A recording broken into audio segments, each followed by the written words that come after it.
झूला खुला तू देखा के झलकावता रे रे नया नया देखी गोह की पटावता रे रे पटावता रे रे झूला खुला ते देखा के झलकावता रे रे नया नया ते त गोह की फसावता रे रे ढेर दिन प भइल बाटे तोहरा से भेंट तो तोहर पटवा माया जखे हम चला के पंपिंग से तो तोहर पटवा माया जखे हम लगा के पंपिंग से झूला खुला ते देखा के झलकावता रे रे नया नया ते त गह की फसावता रे रे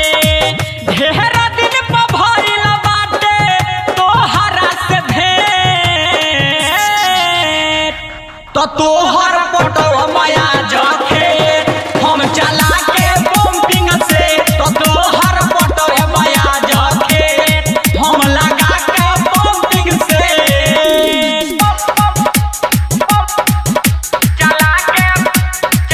चला के पंपिंग से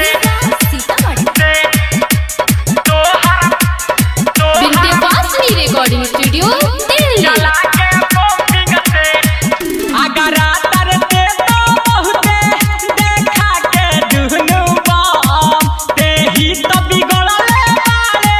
आज छोड़ब न तोरा के हो आज छोड़ब न तोरा के हो अगर आतर ते तो बहुते देखा के दुनु बम ते ही तो बिगड़ले टोला आज छोड़ब न तोरा के हम तोर जवानी के पानी हम झाड़ देब रे बाबे ना सचो हल तो उतार देब रे तोर जवानी के पानी हम झाड़ दे हमरे बाटे ना सचो हल तो उतार देब रे 5 मिनट खाती हो जो हमसे से तो तोहर पटवा माया जखे हम चला के पंपिंग से तो तोहर पटवा माया जखे हम लगा के पंपिंग से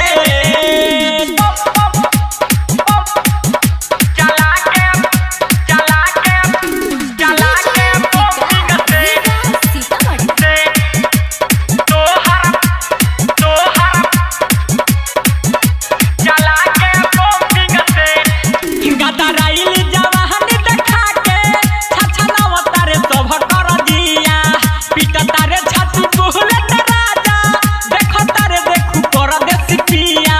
देखता रे देखू कर देसी पिया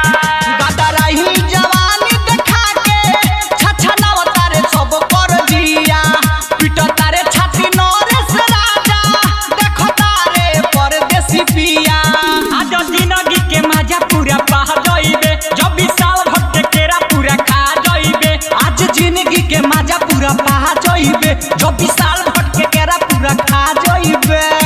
सहरा बे सवरिया के ते चाहत चकले तो तोहर पटवा माया जखे हम चला के पंपिंग से तो तोहर पटवा माया जखे हम लगा के पंपिंग से अरे 5 के इंजन हो बड़ी पानी फेंकेला।